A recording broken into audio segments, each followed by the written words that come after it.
გამარჯობა, მოგესალმებით. ტვინის გასაღების 35 ეპიზოდით მე ვარ ამ გადაცემის წამყვანი საბა ჯანაშია და მინდა წარმოგიდგინოთ ჩემი თანაწამყვანი თორნიკე ბაღათურია. გამარჯობა, მეგობრებო, მოგესალმებით. გამარჯობა, თოკო. ნაროვა, ბრატო. საინტერესო კვირა გამოდგა, ზოგადად ხშირად ცოტა მოუხშირეთ გადაცემების დადებას. იმედია ჩვენი მაყურებელი ასწრებს ყველას ყურებას და ყველაფრის მოსმენას. და იმიტომ რომ რაღაც ცოტა დრო თავი მოგანატრეთ, გვინდა რომ რაღაცები დაღვადგინოთ ეს ყველაფერი და რაღაც ინფორმაციები და საინტერესო ამბები რაც არის, მაგებს არ ჩამოურჩეთ და აქედან გამომდინარე, ცოტა ეს პერიოდი ცოტა დავაჩქარეთ, რომ თქვენი გული ისევ მოვიგოთ, ესე ვთქვათ. თოკო, მოდი თქვენ ჩვენი ქვეყნიდან დავიწყოთ დღევანდელი გადაცემა. რა ხდება ჩვენ ქვეყანაში, თუ რამე ხდება, ყველაფერი აქ ხდება, მე მგონია და ხო, შეხო ყელში ვყევათ, გაჩხერილები არ გვეშვებიან. ეხლა ახალი ალღა დაიწყო. ეხლა ერთი წელი ხო ერთი წლის თავი ხო ქონდათ ამ აქციებს. ეხლა ახალი მუხტი ჭირდებოდათ და ეხლა BBC ხო, და რა მაგათი ელემენტები გამოაგდო ეხლა, მაგრამ რა გამოაგდო. ესეთი რაღაცა მართლა აი რა. არა, მე რა მგონია, იცი, რომ ანუ მართლა იმდენად, რა ვინ ვგონი ვართ? აი მართლა ვინ კოლონია ვგონი ვართ, კოლონია. ანუ ყველა მხრიდან იგრძნობა ის, რომ მე რას ვხვდები, იცი? ეს ხალხი რატო ვერ ხედავს იმას, რომ ეგრე რო გვექცევიან და ეგრე რო ვგონი ვარ და ეგრე რო მოგვიაზრებენ? რავი, ანუ რატო თვითონ რატო არ აწუხებთ? ანუ ქართველები არ არიან? თუ ანუ ეს შიგნიდან არ აწუხებს, რომ ვიღაცა რო აი ცოტა ეგრე გიყურებს, რომ აი ეს კოლონია ხარ და მინდა ამას ვიზავ, მინდა ელჩთა გიყენებ აქციაზე, მინდა იმას ვიზავ. ანუ საერთოდ არაფერს ამათი ბრალია რომ კოლონიად გვიყურებენ ესენი ქვემოდან არიან ამათ ისინი რასაც იტყვიან. აი როგორ არის კოლონიზატორი ყველაფერს გაპატიებს ერთადერთი თავისუფლების მოთხოვნის გარდა.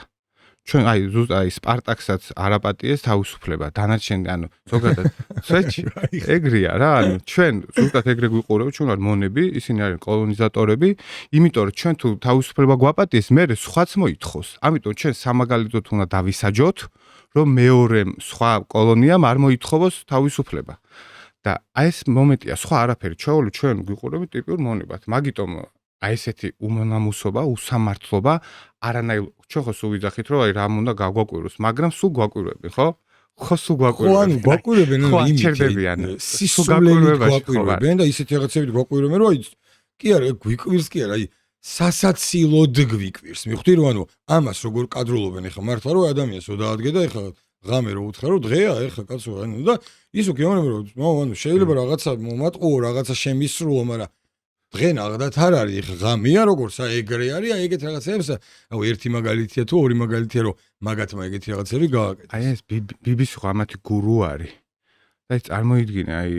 BBC გონია ჭეშმარიტების ბოლო ინსტანცია რა, BBC და CNN. აი, просто ალბათ ზოგს აი ლოგო ახსოვს BBC და CNN რასაც იტყვის, ეს არის სრული ჭეშმარიტება, ჩვენ ამის კრიტიკის უფლებას არ აგვაქვს. ეს მიშას პერიოდში დაინერგა და მე მახსოვს პატარები არ ვიყავდა, ჩვენ 18 წლის ბიჭები ვიყავი და მე მახსოვს ეგ განცდები მაშინ მე რო ვიყავი, მეც ჯეროდა რომ აი გეტყვი მაგაზე რა. მეც ჯეროდა რომ აი BBC-ზე რაღაცა რო გავიდო და უეჭველი ანუ ეგრე იყო ანუ და მან უფლებას არ გქონდა რომ რაღაცა დავეჭო იქნებ, ცდება BBC-ს. არა. BBC წმინდა არის და როგორც ევროკავშირი წმინდა, ისე BBC-ს მაგის ნაწილია და წმინდა. არა და BBC არის ჩვეულებრივი მხარე, ლიბერალური დღის წესრიგს ატარებენ და ამ ლიბერალურ დღის წესრიგში ვინც არ ზის, იმას ყოველთვის ებრძვიან, როგორც ჩვენთან ხდება, იგივე არის. CNN-იც იგივე, CNN არის მთავარი არქივი. თავარია, ტრამპს გადახვედოთ როგორ ებრძვიან. აგერ BBC-ზე სრულ ჭეშმარიტებაზე როა ტრამპს აი ჩვენ კაი პატარა ქვეყანა და კოლონია ვართ ხო, მაგრამ ტრამპი და ამერიკა არის იმპერია ხო და ტრამპს გაუბედეს ეს. აი ხა 2020 წელს არჩევნები რო წააგო ტრამპმა, იქ წარმოიდგინე რა გააკეთეს, რა მავნებლობა. ტრამპის ინტერვიუს ორი ნაწილი შეაერთეს ერთმანეთში და თითქოს ტრამპი ხალხს მოუწოდებდა კაპიტოლიუმში შეჭრაში. წარმოიდგინე რამხელა რაღაცას აბრალებდნენ. ეს თვითონ BBC მაღიარა და თქვა დამნაშავეები ვართო, ბოდიშიც მოიხადეს, მაგრამ კომპენსაციას არ გადავიხდითო, ან ტრამპი რაღაც 5 მილიარდამდე ითხოვს, კომპენსაციას არ მაგრამ დამნაშავეები ვართო, ამას შეეწირა წარმოიდგინე BBC-ს დირექტორი და ახალი ამბების უფროსიც გადადგა. ამ ფაქტს. ეხლა გადადგენ თან ცოტა ხნის წინ. ხო. ეხლა ჩვენ პატარა ქვეყანა ვართ. ჩვენ ეს ტრამპი არის ეხლა ფიგურაა, დიდი ფიგურაა და იქ ტრამპმა თავისი გაიტანა. ჩვენ უნდა გავიტანოთ, მაგრამ წარმოიდგინე, აი ეს რატომ მოვიყვანეს ყველაფერი, აი BBC რო რაღაცა სრული ჭეშმარიტების ინსტანციაა, წარმოიდგინე, აი რა სამართლი. მაგას დავუბრუნდები მე რა, რომ აი ადრე მე მახსოვს მაგალითად, აი 90-იანების ბოლოსკენ და 2000-იანების დასაწყისში, აი მართლა რომ ომი და უბედურება რო ქონდა გადატანილი და არაფერი, ანუ განვითარების დონე რო ძალიან დაბალი იყო ჩვენთან და ანუ მაგალითად აი შავკანიანს რო დაინახავდა ადამიანი და ნახე და უყურებდნენ რომ როგორ ანუ ჩვეულებრივი ადამიანია უბრალოდ შავი კანი აქვს. ანუ ეგ არის. აი წარმოიდგინე დაახლოებით როგორი პონტია. იცი რომ აი დღეს ძალიან მაგრად დგას ეგეთი თემა რომ მაგალითად ხა ვიღაც DJ როგორც აი ქართველ რამდენი DJ-ის ვიცნობთ მეგობრობთ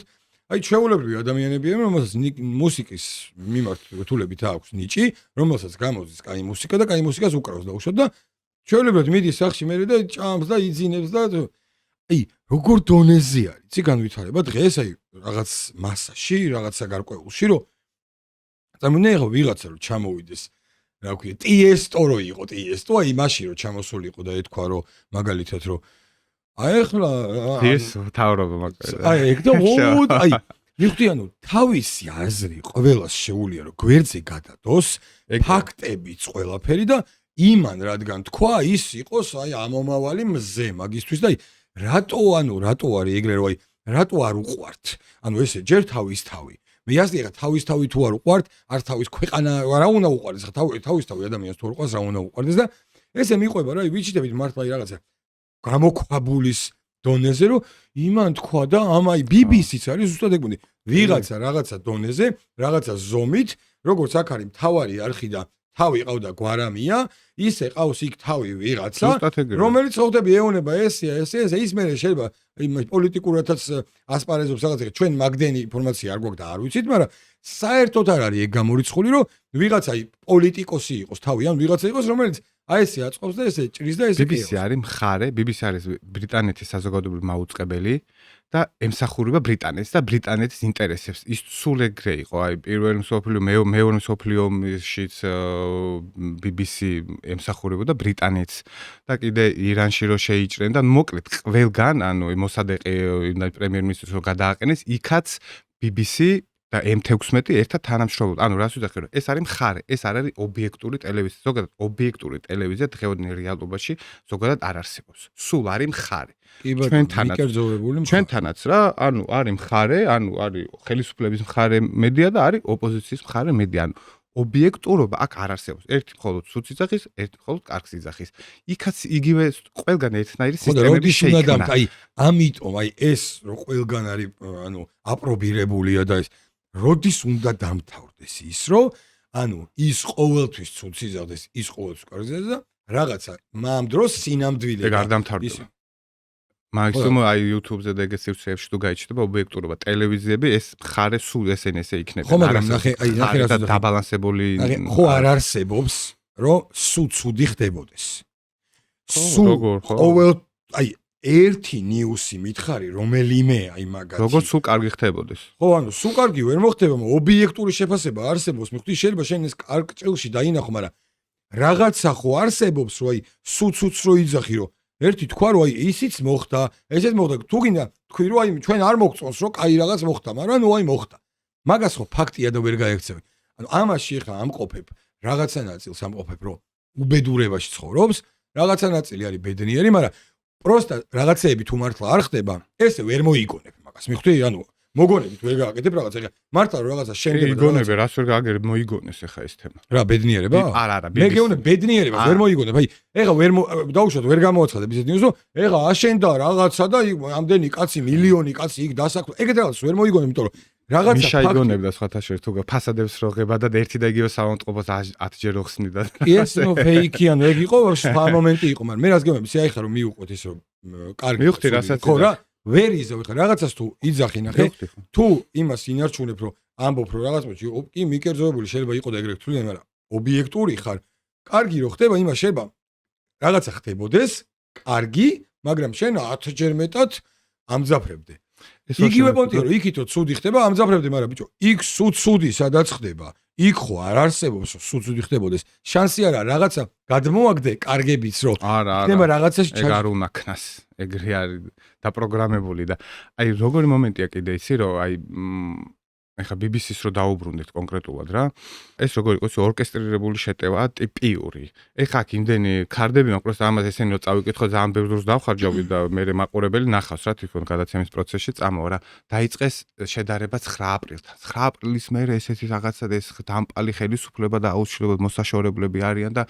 ზოგი ითხოვთ ჰააგის სასამართლოში გადაცემას და იქ ევროპელი ვითომ ლიდერები გამოდიან და მობენ იგივე ტექსტებით ყველაფერი და ესე ერთი კამანდათან ჰელსინკის კომისიაც გამოვიდა და დავასანქციროთ და მოკლედ ახალი მუხტის ამოქქვამიდის, მაგრამ არაფერი არ გამოვათ, იმიტომ რომ მართლა ხალხმა ყველაფერი იცის და ყველაფერი სააშკარაოზე არის და უბრალოდ მაინც ცდილობენ ამ ახალი მუხტის გამოდრა. რა არის ხა ეს კამიტი რო დავიწყოთ რომ გავშავოთ რა. კამიტი ზოგადად უძველესი ეგვიპტეს ერქვა ადრე უძველესი სახელი ეგვიპტის შავი მიწა რა კამიტი და კამიტი და ვაში სიტყვა კამიტი მე ქიმია სიტყვა ამ სიტყვიდან წამოვიდა რა და ზოგადად რა დანიშნულება ქონდა ამ ქიმიურ ნივთიერებას რა პირველ მსოფლიო ომის დროს ხო არსებობს აირწინაღები გაზის საწინააღმდეგო და ამას ეს გაზს რო უშვებენ ხო ამ აირწინაღი ხო გიცავს და ამითი ამ ქიმიური ნივთიერებით უბრალოდ ისე გუდავს რომ შენ იძულებული ხარ რომ მე ეს აირწინაღი მოიხსნა რა იქაც ვეღარ ხო რა ხო და აი წარმოიდგინე ხა მე სულ აი კითხვა გამიჩნდა ამას აი რაში ჭირდებოდა ხელისუფლებას ამის გამოყენება. აი სიტყვაზე და რამე ისეთი გამოუვალი მდგომარეობა იყო, წყლის ჭავლით ვერ შლიდნენ, ბევრი ხალხი იყო სანუ იმე შევარდა რა. აი მიხვდი აი მიზეზი. ანუ პანიკას არ ატეხავდნენ, მოკლევა არ წავიდოდა თუ მიზეზი რაში ჭირდებოდათ? უბრალოდ ვინმე ამიხსნას და ну დავიჯერებ რომ შეიძლება კაი გამოიყოს, მაგრამ ну მე მიზეს ვერ ხვდები რატო უნდა ესეთი საშინელი რაღაცა რატო უნდა გამოიყენებინა. იმ წამებელს არ გამოუყენებია? ხო და ну ეხა თანჩენო შინაგან საქმეთა მინისტრის გამოვიდა იდახიან ეს კამიტი ზოგადად არც მიშას დროს არ შეგვიძენიაო და დაიწყო გამოძიება და ეს გამოძიება ყველაფერს სააშკაროოს გახდის რა მან ვერავინ ვერაფერს ვერ მოიწყვება მიხვდი? არა რა თქმა უნდა. ამ დანიშნული კოდით რაც არის ამ კოდს ან სპეციალურად BBC-ს კოდი ხო ამ კოდში კამიტი შედის, მაგრამ უამრავი დაშვებული ნივთიერებად შედის და ასევე აკრძალულის. ანუ ამ სპეციალურად ეს რაღაცა კოდი დამოწვა W რაღაც ეს კოდი შემოაგდეს, ანუ რომ აი და მე ამათ მაგ აპელირება დაიწყო რომ აი გამოიყენეს აკრძალული ნივთიერება პირველ ეს ხოსო დაძაბულები უნდა ვიყოთ რომ პირველ მსოფლიო ომის მერე არ გამოუყენებიათ. მე ხვდი ეს რაღაცა ამას ქმნიან და აგერ აი მოდი ერთი მაგალითად ერთ დავამატებ და ჩავრთოთ. ანუ ყველაზე დიდი აი ჩემი აზრით ყველაზე დიდი მავნებლობა იცი რა არის? რომ ანუ ეგეთ რაღაცას რო ავრცელებ შენი პირადი ინტერესებს და აი რაღაცა ჯგუფის პირადი ინტერესებზე მორგებულს, რომლითაც მართლა აზიანებ ადამიანების ფსიქიკას, მართლა შიში ამყოფებ ტყუილ უბრალოდ და ანუ არსებობს დაჯერების თეორია, რომ ადამიანმა შეიძლება ეს პონტი ვაფშე არა აქვს, მაგრამ ისე დააჯერო და ისე უთხრა და ისეთი რაღაც ჩაუწვეთო, რომ იმ ადამიანმა იმაზე იმდენი იფიქროს, რომ შეიძლება მართლა სუდად გახდეს. მე ხვდი, ეს ხო აქმების ეს არის პირველი მავნებლობა აქ და პირველი აი დანაშაული ის არის, რომ სრულ ინფორმაციები რამდენიც გაურცელებია და რა უქნია და რეები უკადრიათ ხო, მაგრამ ესე პირდაპირ ხალხის აი ფსიქიკას რო ურტყავს, ჯერ ქართველი ხალხი შტერი არაა და ყველაფერს ხვდება და ყველაფერი იცის, რომ ეს არის ახალი აგორებული მუხტის საწევი რაღაცა, რომ ვაიმე ახალი რაუნდია. რა უქნიათ ერთ წელში. აქამდე ყველაფერი სააშკარაოზეც გამოვიდო და შედეგების დადგებოდა. ბიჭოსი სულელია. და რამდენი აი და ეხა ვიდეოები პროსტა. აი მოდი ამათი აი წარმოიდგინე აი BBC-ზე რასაც ეხა და გადაცემის დასაწყისში ვსაუბრობ, აი BBC-ზე რა წარმოდგენა ამ თავისუფლ მებრძოლ ხალხს, მაგრამ ტიპიური მონები რო არის. და სულ სერიოზულობით რო ლაპარაკობ. BBC-ს გამომძიებელ ჟურნალისტებთან მქონია არაერთი შეხება და შიდა სამზარეულოდან ვიცი რამდენ ეგრეთ წოდებულ fact-checking-ს და გადამოწმებას გადის მასალა. სწორედ იმის გამო, რომ შემდეგ ასეთმა სუბიექტებმა არ უჩივლონ. BBC არის ერთ-ერთი ყველაზე მაღალი დონის მედია მსოფლიოში, მაღალი სტანდარტით ხელმძღვანელობს და როდესაც ამბობს რაღაცას, ეს არის რა თქმა უნდა დადასტურებული. რა თქმა უნდა და ეს ტრამპსაც რა თქმა უნდა დადასტურებული იყო და რა თქმა უნდა უბრალოდ გადადგა დირექტორი BBC-ს და საინფორმაციო უფროსის რა თქმა უნდა. და ეგ რომელი ტიპი გვერდზე რომ BBC-ს დირექტორი ეს BBC-ს დირექტორია, გაიგანი, აი ხელი შევახოთ, ანუ რა BBC-ს ჩვენც იქნება ეგეთები რომ აი მონური ზუსტად და ეხლა ნახე ეს ტიპი ნახე რა სიძახის просто წარმოიდგინე რა აბსურდ სიძახის TV იმედზე როგორი ემოციურია თან და ხალხს როგორ შეურაცხყოფას აყენებს იმას ვერ ხვდები უბრალოდ არ ჯერა თან უნდა გვიწევდეს ხალხო რაღაცების მოგონება და რაღაცების აი რაღაც პოეტურად დანახება ადამიანებისთვის რომ გამოვიდნენ და 1 საათი რუსთაველის წინ იდგნენ რატო უნდა გვიწევდეს რაღაცა სიტყვით გამოსვლა და რაღა აი ეს აღტკინება იმისთვის რომ ადამიანები ხალხო ანუ აქ ჩემს თვალწინ ზის ადამიანი რომელიც 7 დღე კომაში იყო იმიტომ რომ პოლიციელმა თავში ესროლა კაფსულა რომელიც არ უნდა მოხვედროდა მას თავში არასდროს და რატომ უნდა მიწევდეს მე რაღაცების მოგონება, პოდკასტების გაკეთება, რატომ უნდა გვიწევდეს რაღაც დისკუსიების გამართვა იმისთვის, რომ ადგეთ და გარეთ გამოხვიდეთ. აბსურდში ვცხოვრობ. ჩემი რეაქცია სხვა არაფერი არ არის. მე ბრაზდები სახელმწიფოზე, რა თქმა უნდა, მაგრამ თქვენზეც ბრაზდები, ხალხო. ადამიანი კომაში იყო. ხალხი მოიწამლა ადამიანებს დღემდე ცხვირი და სისხლის დით ადამიანებს დღემდე ცხვირი და სისხლის დითო ბიჭო და ხალხო ბიჭო რას ვერ ხვდები იცი რა ხალხს რატო ეჩხებდნენ არ გიჯერებენ და მაგიტო არ გამოდიან რატო ვერ გაიგეთ ბრაზდები თქვენზეო არა თან რაზე ბრაზდება იცი რატო უნდა მიწევდეს რა თქვენზე მაგერს ადექით თქვენით მოდითო ეგა ანუ ეგა იდეა რა რო ეხა იმას ვერ ხვდება რომ უბრალოდ არ ჯერა ამ ხალხს შენი და იმიტომ არ გამოდიან მეგობარო ძალიან მარტივია და რა არის აქ დაუჯერებელი და გასაკვირი ეს რაღაცა ყალბი ემოციები რომ ერთ ვიდეოს ჩავრთავ რა პროსტა აი ამას როგორ დიარ მას ხედავდით ჩვენ დარბების მეორე დღესაც რომ ფოთლები იყო სხვა შეფერილობით იყო ანუ იმდენად მძიმე ჩხამი გამოიყენეს საკუთარი მოქალაქეების წინააღმდეგ რომ ანუ ქვებიც კი კოროზირდა ჯიგარია იმენა რა კაცია რა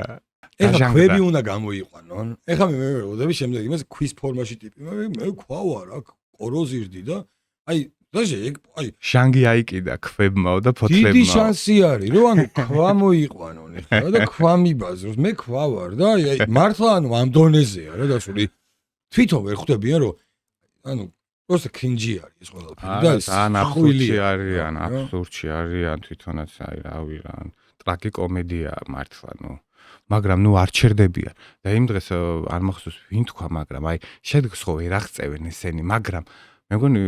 არ მახსოვს ვინ თქვა მაგრამ აი როგორ რაღაცა იცი რომ ესეც ამათთვის შედეგი არის შედეგს საბოლოო მიზანს ვერ აღწევ მაგრამ ამ ქვეყანას რო აყანყალებენ ესეც შედეგია მაგათვის ცუდ დაძაბულობა და ვერ ვითარდებით მოხდა სულ ერთ ადგილას ბუქსაობთ ესეც ასე თუ ისე მაგათვის შედეგი არის რაში არის დაძაბულობა მითხარით ხო ქვეყანაში რაში ერთი წელი არ ახდება ვერ გაიგე რა დაძაბულობა რაში არის შეურებოთ ქვეყანაში პროცესები მიმდინარეობს ნელა მიმდინარეობს ნელა ეგა მაგათი შედეგი რომ ნელა მიმდინარეობს ხო და მე ეგა მაგას გულს ეგეც შედეგია მაგათვის რომ აფერხებენ ანუ ნელა სიტყვაზე რო შეგვიძლია 200 წავიდეთ 60-ით მივდივართ რა ეგ პონტი ანუ უფრო გვიან ჩავალთ რა დანიშნულის ადგილას ეგ შედეგია მაგათვის ეხლა მოდი არ გინდა ეს ანდით ხანი გაგვგრძელდა ეს თემა და ძალიან კაი რეფორმა გააკეთეს განათლების სამინისტრომ თუ გახსოვს ზუსტად შენ რა იდეაც ქონდა ჩვენ სტუდენტებთან შეხვედრა ქონდა და იქ რო ლაპარაკობდით ზუსტად მე გონი მოგისმინეს მე რა იდეაც ქონდა და ხმა მაგას მაგრამ ფაქტი იყო ეხა იქ სტუდენტებთან შენ გააჟღერე ეს იდეა და ბავშვებიც იქ აყვნენ და ყველა მაგაზრზე იყო აი ხა მოყვე რაც კაგერ ვიტყვი რა რეფორმას ჩაატარეს და ეგ ვთქვით ორი სიტყვის შესავალს გავაკეთებ რა ზაფხულში როცა ვიყავით ქუთაისის საერთაშორისო უნივერსიტეტში მიწვეულები ანუ ბავშვებთან სტუდენტებთან ქონდა შეხვედრა და რაღაც ჩვენი აზრები რა წარმოვთქვით რა რომ ანუ აი მაგალითად რომ აი 11 კლასი და მან სხვათა შორის ერთი ძალიან კაი იდეაც იყო პროფილურიც და ყველაფერი ძალიან კაი იდეაც იყო ერთი და მაგენ ახლა შენ დაამთავრე და პროსტა მე ერთს დავამატებ და იქნება და ეგეც თუ მოხდა ვაფშე გაასწორებს იმიტომ რომ ძალიან მაგრა დაეხმარება ეგ სტუდენტებად რო ემზადებიან აი მაგათ რა ხო და რა რეფორმები ჩატარა ძირითადი რაღაცები გამოყოთ რა ერთი რომ ჯერ მე-6 კლასამდე ვალდებული იქნება ფორმებში ეს ძალიან კაია და ფორმები რა თანასწორობა ხო ვიღაცას იქ რაღაცააცვე ვიღაცას საშუალება არ აქვს რომ იგივე ჩაიცვას და უნდა და მე მოწყენილი ბავშვი და ნუ მოკლედ თანასწორობა იქნება ეს იდეალურად კიდე მიდის ახლა რომ მობილური ტელეფონები აიგზალება სწავლის პროცესში ესეც ძალიან კაი მიმესალმები ასე 11 კლასი იქნება და მე-11 კლასი იქნება პროფილური აი იქ რასაც საუბრობდი ზუსტად რომ საუბრობდით იქ რომ მე-11 კლასი იქნება პროფილ ანუ შენ რა პროფესიას გინდა ჩაბარება იმ საგნებს გაივლი და ან ევროპულ გამოცდებს რა გამოცდებიც უნდა ჩააბარო მარტო იმ საგნებს ისწავლი ესეც ძალიან კაი რაღაც კიდე მასწავლებლის კვალიფიკაციის ამაღლება იქნება და რაღაც აი ესეთი მასწავლებელი მაგალითად ეხლა მე ვიდეო გავა მე ადამიანები ნახავენ აი ესეთი მასწავლებლები იმედია აღარ იქნებიან სკოლებში ხა მე ამ ხალხს არ წინააღმდეგი არ ვარ ამაზე ქალბატონია და რაც უნდა ის უკნე უბრალოდ მასწავლებელი ცოტა რაღაცა სხვა რაღაცა არა ეხლა ჩვენ დროს მასწავლებელი მეგონა რომ ტუალეტში არ დადიოდა რაღაცა სხვა კონტი იყო რა იმ მასწავლებელი ძალიან ავტორიტეტული და რაღაცა მორიდება და მოწიწება და ეს ბოლოს არზე ესეთი მასწავლებელი რომ რაღაც ჩემთან ეგეთი მასწავლებელი რომ რა ვიცი სადმე რო გვემახა რა მას და რა ხელისები გაგუჩნდება ანუ ხო რა მაგას უჩენენ ნანდო და მაგას ნამსახურებად ანუ ერთი მასალა მაგალითად რა ეს პროფილური და აი ეს იმიტომ აი ჩემი აზრით დაგეთონიკა ეს აზრითაც დარწმუნებული ვარ რომ მაგალითად ძალიან დიდი პრობლემა იყო ზოგადად ის რომ როცა აბარებენ სკოლის მოსწავლეები და აპირებენ რომ ჩააბარონ სხვადასხვა პროფესიით სხვადასხვა უნივერსიტეტში ანუ მან ხდება ეგეთი რაღაც რომ ბევრს გონია რომ აი მე მინდა რომ დაუშვათ ჩავაბარო აი ამ პროფესიის გამოვიდე ეს მაგრამ რო იწყებენ სწავლას მან ხდება ის რომ ეჯახებიან ისეთ წინააღმდეგობებს რაც მათთვის ან რთულია ან უინტერესო ხდება რაღაც და მე აი შეიძლება რომ აღარ გადმოვიდეს და აი ძალით აი ჩავაბარო და ოღონდ დავამთავროთი ისწავლოს ამდენი დრო გაატაროს იმაში რაც მაგისთვის კომფორტული არ იქნება და ჩემი აზრით ანუ ყველაზე კაია ეგ რომ ადამიანმა რომ იცის წინასწარ რას ეჭიდება ესე რო არის პროსტა რომ აი ის მოწონს ვიღაცა აი ფსიქოლოგი და ფსიქოლოგობა მინდა ანუ არ იცი აი იქ რა გზა უნდა გაიარო რა სირთულეები შეხვდა და აქედან გამომდინარე არ გაქვს სრული სურათი და შეცდომაში შედიხარ. მე რო არ მოგწონს მე ან გადახვალან არა ან შეიცვლიან არა და ამიტომ რავი თუ მეტი ინფორმაცია ექნებათ ბავშვებს თუ მეტად იქნებიან ამაში განსწავლულები ძალიან მაგრა გაასწორებს ყველასთვის იმიტომ რომ ზოგადად სწორი პროფესიები ხო სწორი პროფესიებად დაალაგდება და ბევრად დაგვეხმარება ეს და შეიძლება ამ ადამიანებმა მე სხვაგან გაქცევა და სხვაგან სწავლა აღარ მოინდომონ ვაფშე და შეიძლება აქვე რა რაღაც ისეთი პროფესიები აირჩიო რომ აქ ისე მოეწონს რომ მიხვდეს რომ აქაც არის სათანადო განათლება და რავი დიდი იმედი მაქვს რომ განათლების სისტემაშიც აი ყველაფერი ნუ დაიწყო ძრები დაიწყო ყველაფერი კარგად იქნება ძალიან მალე იქნება და როგორ იქნება თავარია ეგენი რომ დაიწყო და ამაზე ლაპარაკებიც არის და თავარია და კიდე რელიგიაში დაიწყო რაღაც 50 სკოლაში რელიგიას ისწავლება და ესეც ძალიან ვისათვის ძალიან მნიშვნელოვანია და მოკლედ რაღაცა კაი რეფორმა ტარდება განათლების სამინისტროში და მე მგონი მივესალმებით ამას რა თქმა უნდა მოდი ხა საგარეო პოლიტიკასაც შევეხოთ ჩვენ ახლა წინა გადაცემაში რასაც საუბრობდით აი ზელენსკიზე ეს მართლდება და ზოგადად მეგობრებო დააკვირდით ჩვენ საუბრებს ახლა ჩვენ არ ვიცახეთ რაღაცა ვანგები ვარ და ყველაზე მაგრები ვარ და წინასწარ ხვდებით ყველაფერს რა იქნება და როგორ უბრალოდ ჩვენ ძალიან ანუ ვადევნებთ ეს ჩვენი საქმე არის და ამას 24 საათი უზივართ და მაგიტომ პროცესები მაგიტომ ზუსტად ვარტყამთ ესე რომ ვთქვათ რომ რა შემდეგ რა პროცესები მოხდება მოკლედ ამას აი ხო აკვირდებით რომ ეგრე ხდება ხო შუიდან აკვირდებით ჩვენ მხრიდან კი არ ვაკვირდებით არა ხო შუიდან აკვირდებით და ბევრად მარტივად ჩანს და ეხლა მე რომ ვიღაცისკენ ვიყო პირდაპირ რა იქიდან გადმოვიხედავდი და სხვანაირად სხვა მხარე გამოჩნდა შეშმარიტება არის დეტალებში რა და ჩვენ სიღრმეებში ვეძიებით და მაგიტო არის მე რომ ეს ინფორმაციები ესე ემთხვევა ხოლმე და აი ხა ზელენსკის რაც ხო ვიზავთ წინ გადაცემაში რომ ყველაფერს ცდილობს რომ ომი გაჭიანურდეს და მაქსიმალურად ესკალაცია უფრო გაიზარდოს და მოლაპარაკებებს აზრი არ ქონდეს და ყველაფერს ცდილობს ხო ნუ თავის ერთი ადგილს გადარჩენას ცდილობს და ეხლა წარმოიდგინე რა გააკეთეს შავ ზღვაში თურქეთის ეკონომიკურ ზონაში რუსული ორი ნავთობტანკერი ააფრთხეს უკრაინულმა საზღვაო დრონებმა რაღაც Sea Baby ქვია ანუ ზღვის ბავშვები რა ამას თვითონ უკრაინული ტელეგრამ არხები ავრცელებენ ნახევარი საათის ინტერვალით ორი ტანკერი სამოქალაქო ტანკერი ეს სამხედრო რო ყოფილიყო კიდე კაი გასაგებია სამოქალაქო ტანკერი რომელიც რუსეთის საკუთრება მაგრამ ეს ემსახურება ნავთობი უამრავ ქვეყანას კიდე ქნე ეს რა ქვია კასპიის ზღვის კონსორციუმის მილსადენი ააფეთქეს რომელიც ეს კონსორციუმის წევრები ვინებერენიცი ანუ ყაზახეთის კომპანიები არის ყაზახური, რუსული, ამერიკული და დასავლური ევროპის ქვეყნის რამოდენიმე ქვეყნის წევრები არიან აქ. ეს საგარეო საქმეთა ყაზახეთის გამოვიდა და შეშფოთება და ძალიან დაიძაბა ეს უკრაინა, მაგრამ მათ შორის დიპლომატიური ურთიერთობების საგარეო საქმეთა მინისტრი გამოვიდა ასევე თურქეთის და შეშფოთება გამოთქვა ამ ფაქტზე, მაინც ცოტა დიპლომატიურად, მაგრამ გასაგები იყო ყველაფერი რას თქვეს. აი წარმოიდგინე როგორ მავნებლობასთან აქვს საქმე რა, აი როგორ შეიძლება ესეთი რაღაცა პუტინი გამოვიდა სხვათა შორის და ეს თუ გააგრძელა უკრაინამ თილან შავ ზღვას მოუწყვიტავთ. ეხლა მაგათ ომი რო დასრულდეს, შავი ზღვა მაინც რჩება რაღაცა ნაწილი უკრაინას დღეს ჯერ კიდევ რჩება. მაგრამ თუ ესე გააგრძელა, მაგ შავ ზღვასაც ბოლომდე მოუწყვიტავთო და თან შეუძლიათ ეს რო ქნან, ხო? რუსეთი რომ ამომს იგებს, ეს ყველამ ვიცით ეხლა და ვინღაცამ პრორუსულობა თუ გინდა დაგვაბრალონ და პუტინის მხარდამჭერობა და პროპაგანდა და ასე შემდეგ და რაც არ უნდა დაგვაბრალონ, ეს არის ფაქტი. ეს ჩვენ მოგწონს, არ მოგწონს. ეხლა მეორე ომი მოგებული გამოდის ისედაც. არის, იმიტომ რომ იქ ისეთი წინაპირობები ომი თუ დასრულდა, ისეთი წინაპირობებია, რომ რუსეთს რა წინაპირობებს ჰქონდა ომის დაწყებამდე, ის წინაპირობები შესრულდება. დემილიტარიზაცია, დენაციფიკაცია, ესენი ყველაფერი ტერიტორიები, უკვე ორი ტერიტორია, უკვე თვითონ ოფიციალურად მიიერთა, შემდეგ ორსაც ითხოვს მიიერთა. აი ხა თან როგორ არის, ეხლა ესენი ევროპელები ცდილობენ მაქსიმალურად რუსეთს დააბრალონ, რუსეთს არ უნდა ომის დასრულება და რუსები ჭკვიანურად აკეთებენ, ყველაფერში ეთანხმებიან. კი, ყველაფერში თანახმად, იცი რატო? იმიტომ რომ იციან რომ ზელენსკი არ დაეთანხმება ამას.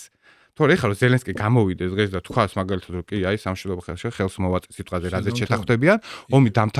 უკვე რუსეთი იძულებული გახდება რომ დაამთავროს. მაგრამ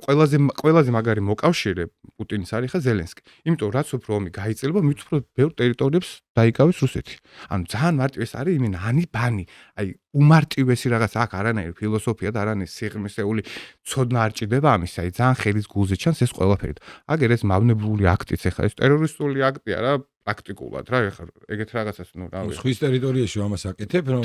ეს პროვოკაციაა თურქეთი პარტნიორი არის ხო ცუკი არა ეგ არის ხო ზუსტად მაგას ცდილობენ პროვოკატორობენ ზუსტად აბა ეხლა როგორ შეიძლება სამხედრო იმას რა ქვია ტანკერს იმას ქენი დაარტყი ბოლო ეგრე ძალიან თუ გინდა რა ეხლა ნავთობი გადააქ მაგრამ იქ არავინ არ დაშავებულა არ გადაცულა და რაღაცა მაგრამ დაზიანდა რა ეს ტანკერები რა და შეფეხდა მიწოდება ეს ხო რაღაც ჯაჭვური სისტემაა ხო რაღაც ყველაფერი ერთმანეთთან არის ხო გადაჯაჭვული ეს გემები ტანკერები რაღაც უსამართლო პერიოდში გვიწევს ცხოვრება როგორ სოფლიოში ესეთი უსამართლობები ხდება ისე ჩვენ ქვეყანაში ეს უსამართლობები არ თავდება სამწუხაროდ ჯერ კიდევ არ დამთავრდება რა მეგობრებო რა ჩვენ უნდა ვიყოთ სწორ გზაზე სიმართლე ყოველთვის უნდა ვისაუბროთ არ უნდა მოგვერიდოს და არ უნდა დავკომპლექსდეთ რომ ვიღაცამ რაღაცა იარლიკები მოგვარტყას ჩვენ ყოველთვის უნდა ვაპარაკოთ სიმართლე იმიტომ რომ რატო იცი მე ის იარლიკები მოგვარტყან რაც არ უნდა ქნან კაცს ეგ ჩვენ არ დაგვაზიანებს რატო იცი იმიტომ რომ დრო ამ მომენტში შეიძლება ვიღაცა ვერ ხვდებოდეს მაგრამ დროში გამოჩნდება რომ ჩვენ მართლები ვიყავით ეს არის ყველაზე მნიშვნელოვანი ამ კონკრეტულ ერთ დღეს შეიძლება ვიღაცამ რაღაცა დაგვაბრალონ და რაც უნდა ისქნან მაგრამ დრო გამოაჩენს ყველაფერს რომ ჩვენ მართლები ვიყავით კი ბატონო მაგრამ აი ამ ყველაფერს წერტილი უნდა დაესვას რა და ეს ტრული განწყობა საკუთარი ქვეყნის მიმართ ხალხში ამ ხელას შურის და ღვარძლის და ბოღმის გაღვივება ადამიანებს რომ ადამიანები შეზიზღდათ და არაფრის აი რეალურად არაფრის გამო იმიტომ რომ აი რაღაც პოზიციების გამო და ჯერ მართალი ვარ თუ მტყვანი ვარ ეგ რომ გასარკვევი არის და მანდ რომ უკვე შედეგზე გინდა გასვლა რომ აი ფაქტის გარეშე ვიღაცას იძულებ და ანუ აი ამას აძლევ იმ ხელა სახეს რომ ყველა მეს უნდა ქნას და მოუწოდებ რომ შენ ეხლა ძმაო იმას რატო არ აკეთებ რაც მე ვაკეთებ და შენ ის რატო არ მოგწონს რაც მე მომწონს ეს არის ძალადობაც და ანუ ეს უნდა დამთავრდეს რო გვაძალებენ რო ის ტიპი რო აძალებს გამოდით გარეთ ანუ ეს არის ძალადობა და ეს უნდა დამთავრდეს ადამიანებმა სადღაც უნდა ჩავარდნენ გონში რომ ამით შედეგი არიდება ცუდის გარდა არანაირი და არავისთვის კარგი ამით არ გამოდის და მოდი რა ანუ რა სადღაც უნდა დაიღალონ ამ რაღაცით რომ არ გამოდის თორე აქედან არავინ არ ზიზღისენით ელაპარაკება არც ბოღმის არც აი ცოტა ეს მომენტია რომ აი რა ჩვენ როგორც არანაირი ის არ გვაქვს ზიზღის მომენტი არ გვაქვს და აი მიუხედავად იმისა რომ დარწმუნებული ვიღაცები შემოვარდნენ და რაღაც ჩვენს მიმართ რაღაც კომენტარი ქონია როგორ უნდა დაგვიწეროთ ცუდი კომენტარი როცა ჩვენ აზრს ვლაპარაკობთ. შევაწყოთ ვაყენებთ ვინმე. ფაქტებით ვლაპარაკობთ, ანუ რა უფლება აქვს ვინმეს რომ აი ამაში შემოყოს ცხვირი და ეხლა ძმაო ეს ისეა თუ ვინმეს რამე უნდა კიდე ადგეს და თავისით გააკეთოს და თავისი აზრები ილაპარაკოს რა. როგორ არ შეიძლება აგერ აი ხო ვარ ქართველები და რაღაცა სამი თემა ან ერთი თემა მაინც რაღაცა საერთო გქონდეს და ამ საერთო ერთ თემას მივაწვეთ ერთად ქართველები რომ მხარესაც არ უნდა ვიდგეთ წარმოიდგინე როგორ ებრძვიან ამ ყველაფერს ეს საერთო გადაკვეთები არ იყოს სულ ჩვენ უნდა გვეზიზღებოდეს ერთმანეთს ეს ტიპიც რო აგერ გამოის რო აძალს ვერც ხვდება ბიჭო ხალხი რატო არ გამოდის თავის არც უსვამს იმ კითხვას რომ ბიჭო არ გეთანხმება ელემენტარულად და მაგიტო არ გამოდის არა იქ არავინ მაგას არ იძახის ეს ჩუმოძიან და მოწონთ ეს მუხტი და რავი აზრია მუხტი რატო არ უნდა დაუშვა ეგ რო არ გეთანხმება მარტივია იყო რეალობაზე დაფუძნებული სიმართლეზე უნდა გამოვა რა კი მუხტი იწევა სიმართლიდან ანუ მართლა რო რაღაცა ხდება იმ მართლას შეიძლება მუხტი მოყოს მაგრამ მოგონილ რაღაცას ხალხი არ შეჭამს და მოღალატე რატო უნდა დაუძახო ადამიანს რომელიც უბრალოდ შენ არ გეთანხმება და სხვა აზრზე არის მე შეიძლება ის სხვა აზრი შეიძლება სტარი იყოს და შეიძლება შენ ხარ ჭეშმარიტი და მართლს იძახი დაუშვა ნუ ეს სრული აბსურდია მაგრამ დაუშვათ რატო მე შენ ხო არ გეძახი მაგას მე მოღალატე და მტერს ვეძახი მხოლოდ ელიტას ანუ აი ოპოზიციურ ელიტას და ამ ხალხს ვინც ამათ ატყუებს ესენი უბრალოდ სასაგებულ იდიოტები არიან შეცდომაში არიან შეყვანილები რა და მაგიტო ჩვენ რატო გვეძახი ბიჭო რა თორე დაგვიძახი მე ეს რამეს კი არ დაგვაკეთე უბრალოდ გვიძახონ და იყვნენ პროცესი და მე შერცხვებათ როცა დრო მოვა თორე სხვა არაფერი მოდი ნელა დასასრულს წავიდეთ რავი კიდევ ერთ გადაცემას ჩავწერთ მალევე არ მოგანატრებს თავს დიდი ხნით და ის არის რა ქვია რაც თავარია თქვენი გვერდში დგომა როგორც ყოველთვის გჭირდება მხარდაჭერა გჭირდება გამოიწერეთ ჩვენი არხი გააზიარეთ და ვისაც შეგიძლიათ და ვისაც მოგწონთ ჩვენი ვიდეოები შეგიძლიათ რომ რეპოსტები გააკეთოთ TikTok-ზე შეგიძლიათ რომ გაავრცელოთ უბრალოდ ამითი სხვა ადამიანებსაც ვინც ჯერ არის ის ჩვენი არსებობა იმათ გააგებინებთ მე ეგეთი ადამიანები არ მგონია რომ არიან მაგრამ იმათ გააგებინებთ და რავი ზოგადად რა კარგი აზრი რო არის ვიღაცის მე ყოველთვის შეარებ კიდევაც და სხვასაც უგზავნი და ჩემ მეგობრებსაც იმიტომ რომ რავი ჯერ ამის და მომწონს ამის მოსაზრება და ეგ უდიდესი მადლობა მხარდაჭერისთვის უდიდესი მადლობა თითოეული ლაიქისთვის და კომენტარისთვის და ყურებისთვის და ყველაფრისთვის გამოიწერეთ კიდევ ერთხელ ჩვენი არხი და ჩვენ შემდეგი გადაცემით მალევე დაგიბრუნდებით კარგად მომავალ შეხვედრამდე მადლობა რომ გვიყურებდით დროებით